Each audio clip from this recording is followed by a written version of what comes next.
The ship that wouldn't die. Captain Maya Rise stood in the cavernous hangar of Earth's orbital shipyard, her eyes fixed on the battle-scarred hull of the UES Persistence. Once the pride of Earth's defense fleet, the massive warship now sat abandoned, marked for dismantling. Its titanium-carbon frame bore the scars of conflicts across 3 star systems, the once gleaming surface now dulled by neglect. 17 years of service, and this is how it ends, Chief Engineer Dario Vega said, standing beside Maya. His weathered face reflected the same disbelief she felt.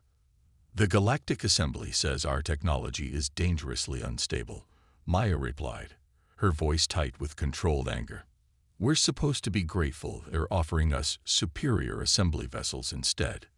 2 months ago, humanity had finally achieved what generations had dreamed of: membership in the Galactic Assembly, an alliance of 23 spacefaring species. The price of admission: abandoning Earth's crude propulsion systems, inefficient weapons, and hazardous life support designs. The politicians called it integration. Maya called it surrender. Superior ships, Dario snorted. Their vessels look pretty, I'll grant them that. But I've seen their engine compartments, sealed modules everywhere. Something breaks, you replace the entire unit. No repairs, no adaptation, no innovation permitted. Maya walked forward, placing her palm against the cool metal of the Persistence. What would happen if we didn't scrap her? If instead, we enhanced her? Dario raised a bushy eyebrow. With what? Assembly tech is proprietary. We'd never get access. He paused, a slow smile spreading across his face. Unless you're thinking about the salvage operations on Ceres. Maya nodded. The Assembly doesn't care what happens to decommissioned ships. There's a lot of interesting technology that finds its way to Ceres. Some of it even works. We'd be violating at least 5 provisions of the Assembly Treaty, Dario said, but his eyes sparkled with excitement. Only if we get caught, Maya countered, turning to face him directly. They've humiliated us, Dario. Made us feel like children playing with dangerous toys. I want to show them what humanity can do when we combine our ingenuity with their technology. Dario was quiet for a long moment before sighing. I know people, good engineers who weren't happy about the decommissioning orders. She'd need a crew, Maya said, looking up at the massive ship. A good one. I've got a list, Dario replied. People the Assembly rejected for integration difficulties. Too independent, too creative, too human. 3 weeks later, the Persistence had been officially logged as scrapped, while actually being towed to an abandoned mining facility in the asteroid belt. Maya had assembled a crew of 50 specialists who had been passed over for positions on assembly vessels for various compatibility issues. Maya stood in what would become the new bridge of the Persistence, surrounded by crates of salvage technology from 6 different species. Some had been purchased legally. Others had mysteriously fallen off transport ships. None of it was supposed to be in human hands. The primary challenge is power integration. Dr. Layla Khan explained, the ship's new systems specialist. Her fingers danced over diagrams projected in the air. Assembly systems use quantum phase technology for power transfer. Our systems use electromagnetic induction. They're fundamentally incompatible. So we need a translator, Maya said. Exactly. And we might have found one. Layla pulled up a new schematic. This is from the wreckage of a Naranti scout ship. Their technology is unique. Hybrid systems that can interface with multiple power sources. Dario leaned closer to the projection. I've never seen architecture like this. The Naranti aren't assembly members, Layla replied. They've resisted joining for centuries. Rumor says they consider assembly technology too rigid. Smart, Dario muttered. Maya studied the schematics. Can we adapt this to the Persistence?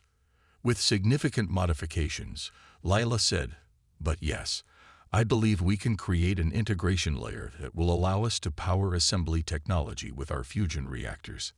And if we can power it, we can control it. Maya finished. What about weapons? This time, It was Lieutenant Commander Jin Park who stepped forward, the former weapons officer from the UES Intrepid.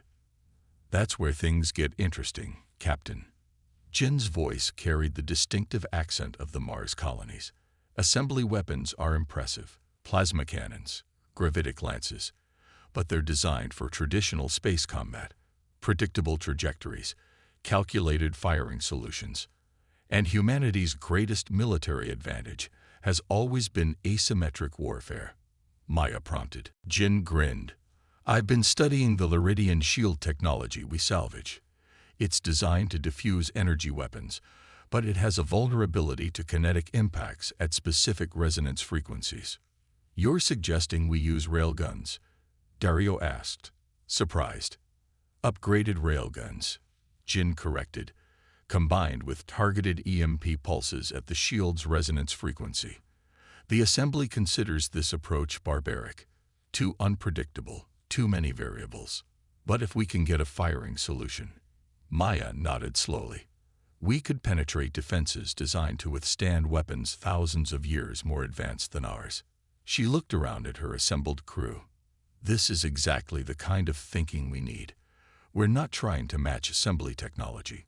We're creating something new, something unexpected."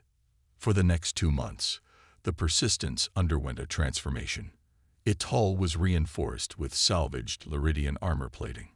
Its propulsion system was enhanced with modified Naranti field generators. The weapon systems were completely rebuilt, combining Earth's electromagnetic acceleration technology with assembly targeting systems. The interior of the ship resembled a patchwork quilt of technologies, elegantly designed assembly control surfaces alongside rugged human interfaces. Exposed conduits ran alongside sleek alien technology. It wasn't pretty, but every crew member knew exactly how each system worked and, more importantly, how to fix it when it broke. The day they took the Persistence on its first real test flight, Maya felt a surge of pride as the massive ship slipped out of the asteroid belt and into open space. "All systems nominal," reported Lieutenant Sophia Chen from her station. "Fusion reactors operating at 92% efficiency with the new containment fields. Stealth systems online," added Lieutenant Pavel Novak. "We're broadcasting as a commercial mining vessel.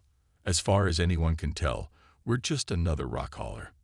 Maya settled into the captain's chair, salvaged from her previous command.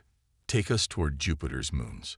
I want to test the maneuverability enhancements before we—" "Captain," Sophia interrupted, her voice suddenly tense. "I'm detecting vessels approaching at high speed. Vraxian configuration." The Vraxians, a militant species that had remained outside the assembly, instead carving out their own empire on the galaxy's edge. They'd been pushing into human territory for months, testing Earth's defenses and the assembly's resolve to protect its newest member. "Combat stations," Maya ordered, adrenaline surging. "Stealth systems to maximum. Let's see if we can." "They've altered course," Pavel reported. "They're heading directly for us." "They see us, Captain." Maya's mind raced. The Persistence wasn't ready for combat. Half the systems were still being calibrated, and they hadn't run a single combat drill as a crew. "Hail them," she ordered. The view screen flickered to life, revealing the angular features of a Vraxian commander. His scaled skin was a deep purple, and decorative metal ridges highlighted his skull crest, marks of high rank. "Unidentified human vessel," the Vraxian said, his translator giving his voice a metallic edge. "You are in violation of treaty space. Heave to and prepare to be boarded." Maya kept her expression neutral. "This is a commercial mining vessel on a sanctioned route. We are not in violation of any treaty." The Vraxian commander's mouth twisted in what might have been amusement. "Your transponder codes may claim you are the mining vessel Sierra Nevada, but our scans show military power signatures and weapons emplacements. Surrender, or we will open fire." The communication cut off. "Options?" Maya asked sharply. "Their ship is a Vraxian Reaver," Jin reported. "Fast, heavily armed, but designed for quick raids rather than sustained combat. Our shields should hold against their initial volley, if we can get them online in time. The new engines can outrun them, Dario added, but we'll need 3 minutes to bring the field generators to full power. We may not have 3 minutes, Maya replied. Weapons status. Main railguns need 5 minutes for proper calibration, Jin said. But we have the point defense system and 2 missile tubes operational. Maya nodded. Target their propulsion systems with the point defense. Load the missiles but hold fire. Evasive maneuvers. Full military power to the conventional drives. The Persistence leaped forward as its engines roared to life. The Vraxian ship immediately gave chase, plasma bolts streaking past the Persistence's hull. Shields at 65% and holding, Sophia reported as the ship shuddered from a near miss. Field generators at 40% capacity. 2 more minutes until we can jump, Dario called out. The Persistence shuddered again as a plasma bolt found its mark. Port side armor compromised on decks 3 and 4, Pavel reported. Automatic seals holding. Shields down to 38%. Return fire, Maya ordered. Point defense only. Give them something to think about. The Persistence's smaller weapons blazed, sending slugs of dense metal accelerated to tremendous speeds toward the pursuing Vraxian vessel. Most were deflected by the alien ship's energy shields, but a few found their mark, leaving scorch marks on its hull. Field generators at 75%, Dario reported. 1 more minute. Another hit rocked the ship. Shields critical, Sophia shouted. We can't take another direct hit.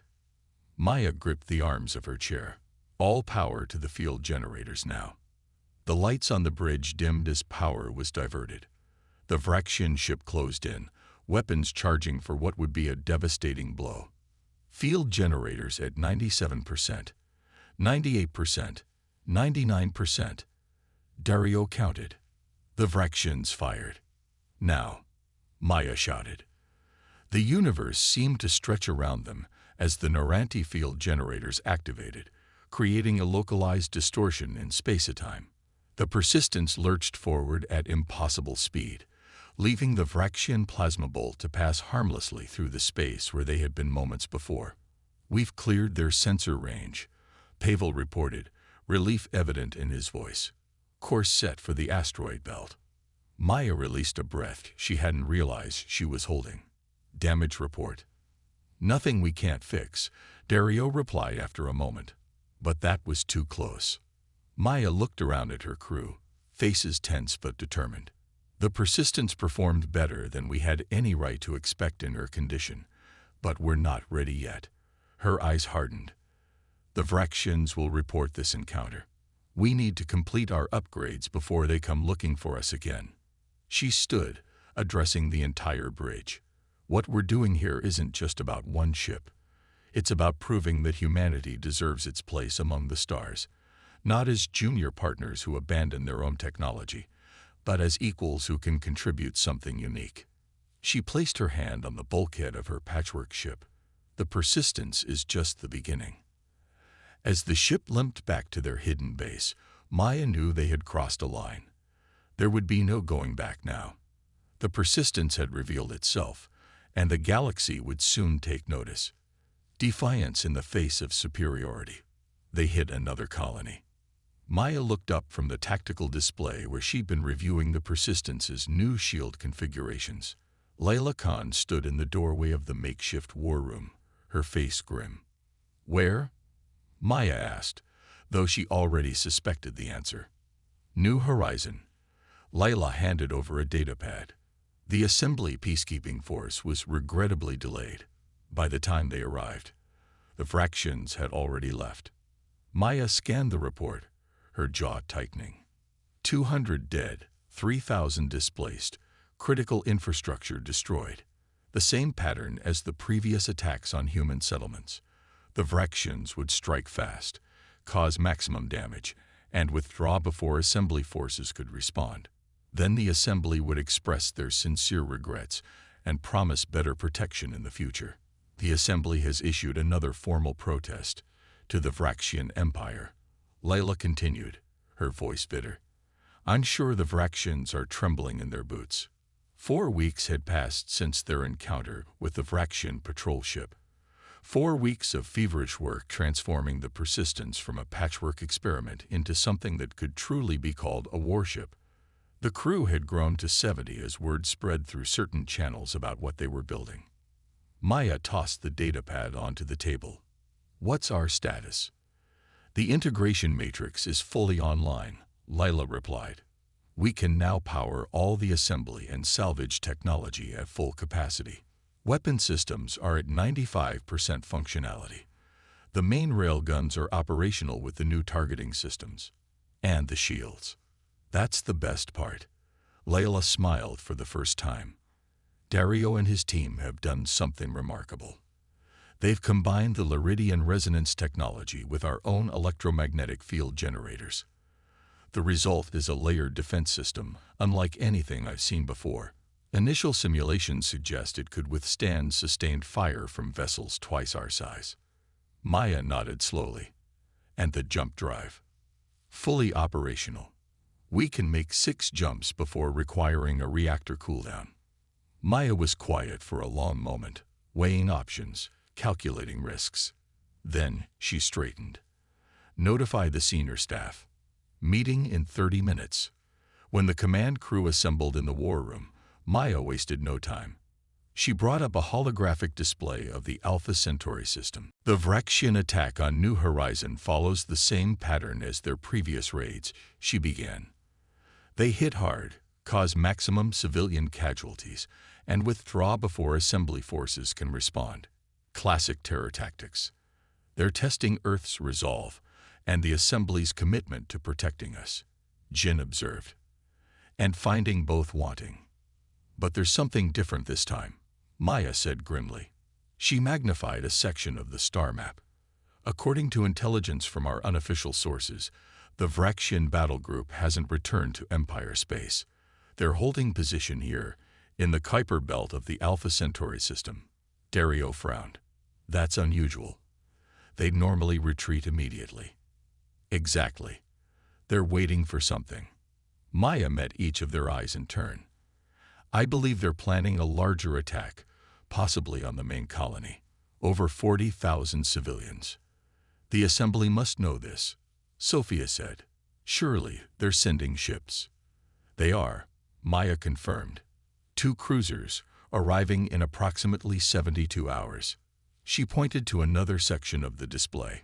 "But our intelligence suggests the Vraxians will attack within 24. 2 days before help arrives," Jin said quietly. "Convenient timing."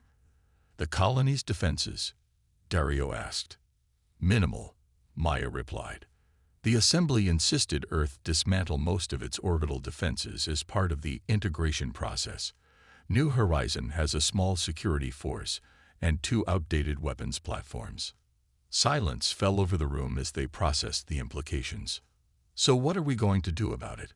Layla finally asked, though everyone already knew the answer. Maya's expression was resolute. "We're going to defend New Horizon. The Persistence may not be pretty, but she's ready for a fight." "Against how many Vraxian ships?" Jin asked. "Intelligence suggests at least 3 raiders and 1 battlecruiser," Maya answered. 4 against 1, Dario said. "I like those odds." A grim smile touched Maya's lips. "Plot a course for New Horizon. Maximum stealth. We need to be in position before the Vraxians make their move." 20 hours later, the Persistence drifted silently in the shadow of New Horizon's larger moon. The ship's systems were powered down to minimal levels, its advanced stealth field absorbing any sensor sweeps that might detect its presence. On the bridge, Maya and her crew waited.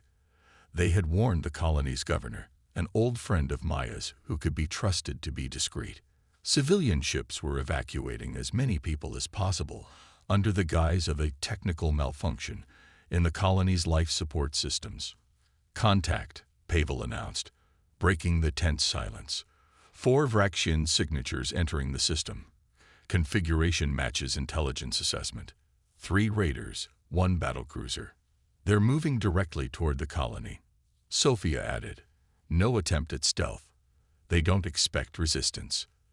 That's their first mistake, Maya said quietly. Battle stations. Bring all systems to full power.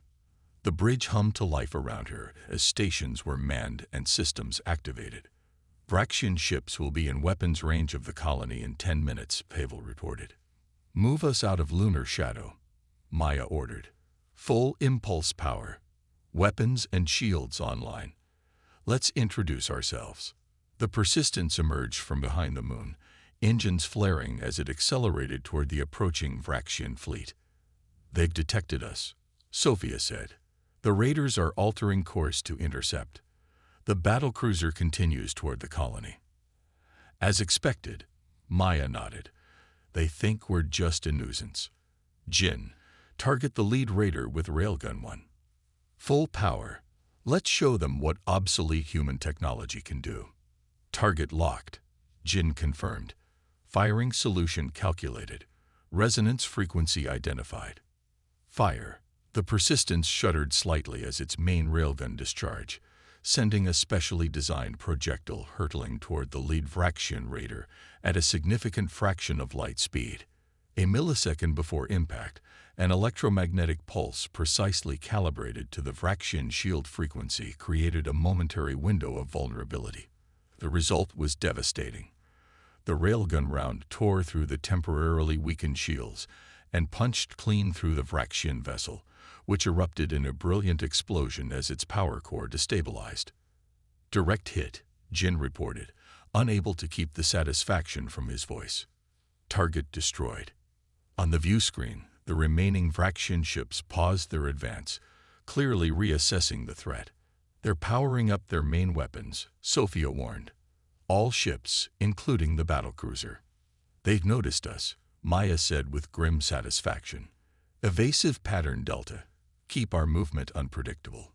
Target the nearest raider. The space around the Persistence lit up as the Vraxian ships opened fire, plasma bolts and energy beams lancing through the void. The Persistence twisted and turned, its enhanced maneuverability surprising for a vessel its size.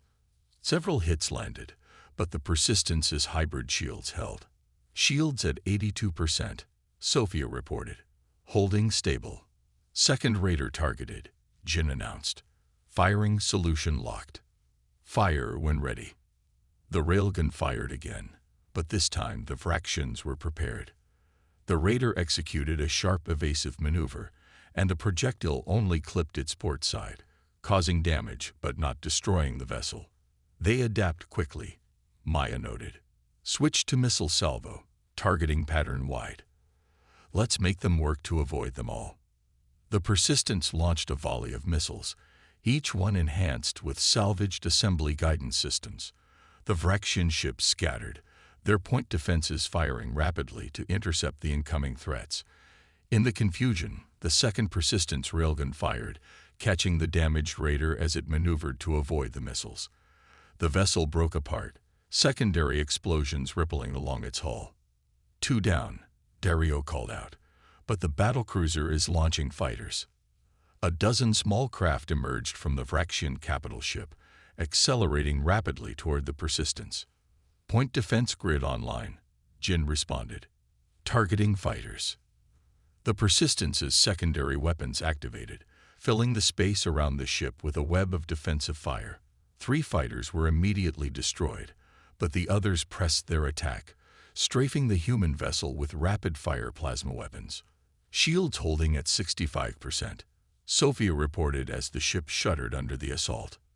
The remaining raider is making another attack run, Pavel warned. Maya made a quick decision. Divert power from the main engines to the shields. Let the raider come to us. The Persistence's forward momentum slowed as power was redirected. The Vraxian raider, sensing weakness, accelerated toward them. Wait for it, Maya said calmly as the distance closed. Wait. Now. Emergency power to starboard thrusters. The Persistence pivoted sharply, bringing its broadside to bear on the approaching raider. Before the Vraxian vessel could react, all operational weapons on the Persistence's starboard side fired simultaneously. The raider's shields collapsed under the concentrated barrage, and the vessel broke apart. "3 down," Maya said. "Focus all fire on the fighters." Then the battlecruiser. The point defense systems picked off the fighters one by one as they made their attack runs. The battlecruiser, seeing its support vessels destroyed, began to retreat. "They're powering up their jump drive," Sophia reported. "They're withdrawing." "Not so fast," Maya said. "Launch our special package." A small, seemingly insignificant object was ejected from the Persistence's torpedo bay, accelerating rapidly toward the retreating Vraxian battlecruiser. It attached itself to the larger vessel's hull just as the Vraxian ship activated its jump drive. Both disappeared in a flash of displaced spacetime. "Package delivered," Jin confirmed. "What was that?" Layla asked, confused. "A little gift for the Vraxian High Command," Maya explained. "A data transmitter that will broadcast the specifications of our hybrid shields and weapons directly into their military network. By the time they realize what it is, every Vraxian commander will know exactly how their superior technology was defeated by a human vessel they were ready to scrap." The bridge fell silent as the implications sank in. "The assembly won't be pleased," Dario finally said. "No," Maya agreed, "but they'll have to acknowledge what we've accomplished. We've proven that human innovation combined with alien technology can create something neither could achieve alone." She looked around at her crew, pride evident in her expression. "This isn't just a victory for Earth or the Persistence. It's a statement to the galaxy. Humanity won't be relegated to the role of junior partner. We have something unique to contribute, and today we proved it." As the Persistence moved into orbit around New Horizon, Maya knew that everything had changed. The assembly would demand explanations. There would be diplomatic incidents, formal protests, perhaps even threats of expulsion. But there would also be respect, hard-earned and well-deserved. The ship they had called junk had become a war machine that defended what mattered most, and in doing so, it had charted a new course for humanity's place among the stars. They had taken what others discarded and transformed it into something remarkable, not by abandoning their heritage, but by embracing it and combining it with the best the galaxy had to offer. That was the true strength of humanity, not in mimicking others, but in finding unexpected connections, building bridges where none existed before.